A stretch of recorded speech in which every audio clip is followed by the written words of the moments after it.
What is the most heartbreaking confession you've heard from a family member? My adopted brother feels as though the family doesn't love him.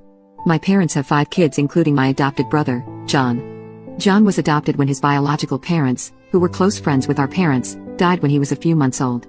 I remember growing up with John normally as any siblings would, and all of our other siblings say the same. We played, we fought, we made up, and we broke our parents' crap.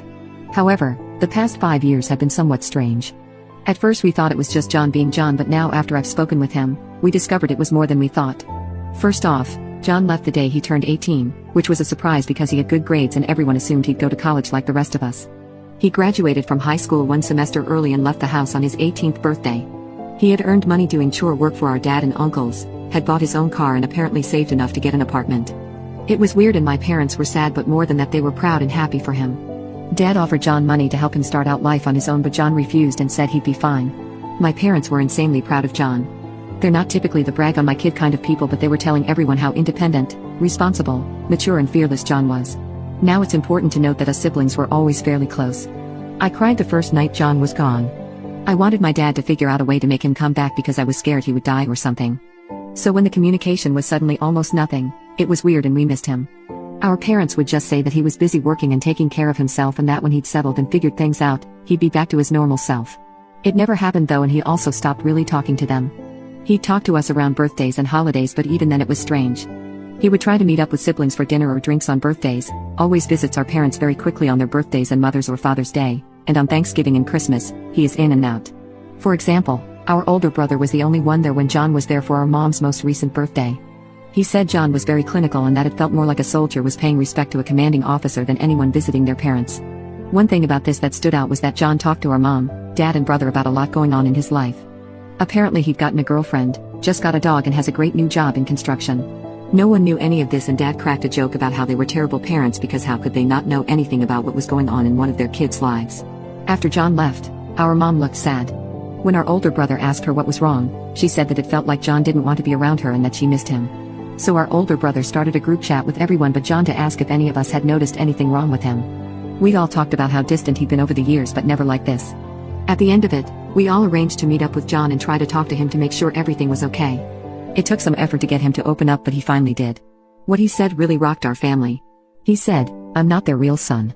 We all immediately tried to reassure him that mom and dad love him and we do too. But then he had all these stories about how mom and dad treated him differently. Things like how our older brother would hug or kiss mom on the cheek, but she'd push John off if he tried the same.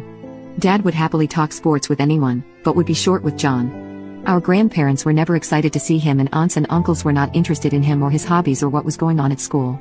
There was also one incident where Dad asked each boy to go on a hunting trip. He never asked John until they were leaving, and when he did finally ask, you could tell Dad was annoyed. My brothers confirmed this one because they thought it was weird how Dad acted too. They admitted that when John said he was fine with not going, Dad looked happy about it. John also told us how when he would ask for help with school work, Mom and Dad would say they were tired or tell him to ask teachers, but they'd stay up with the rest of us.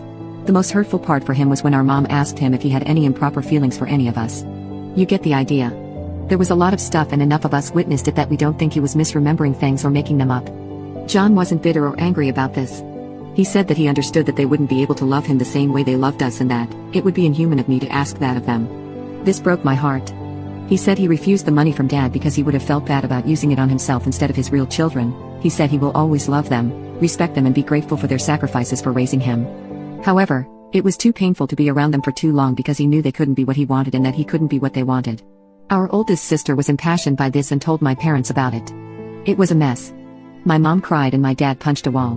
When I detailed the things John remembered, I began to cry, and it hurt even more because I almost wanted my parents to deny it. I wanted them to be sure they'd never do anything so mean and that maybe John was remembering things wrong. They never denied anything though. When specific instances arose, you could see them turn their heads or eyes away in shame. They'd get up and pace, put their heads down. Never a denial.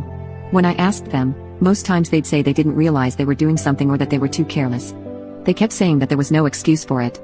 I asked my father specifically about the fishing trip he didn't invite John on. He said that when he'd asked the other boys, it just never crossed his mind to go out of his way and ask John. I asked them both why they didn't help him with homework or make sure their 18-year-old leaving had a solid plan and would be safe. I never got a response on that. I asked my mom about why she pushed John off when he tried to be affectionate towards her, and her response is the one that really leaves me at a loss. She was very honest and said that in her mind she couldn't ignore the fact that he was a mature male who was not biologically related. She said it felt no different having my other brothers hug and kiss her as babies as it would today, but that around the time John went through puberty, she couldn't see him as one of her babies anymore. She said her instinct then became to protect her daughters just in case. She said it was hard and she wasn't happy about it, but she'd rather have protected us and gone too far to John's detriment than been too lax to our detriment. She said when John left she felt relieved. They claim they're both ashamed and hurt and insist that they love him just as much as they do the rest of us.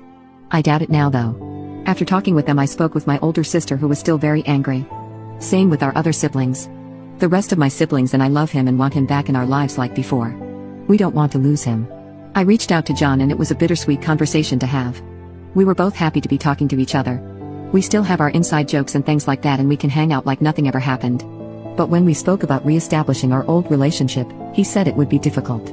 Now that John knows our parents know, he's upset and is apprehensive about coming around, which is understandable. He said he would love to be my brother, but that he feels gross around us girls because of mom and that he feels like less than around our brothers. He said that loneliness sucks but that it's better than feeling like people would rather not have you around. He said he felt like a family friend that everyone liked but who stuck around too long. We both ended up crying. It was very ugly. We at least decided that we'd try as siblings.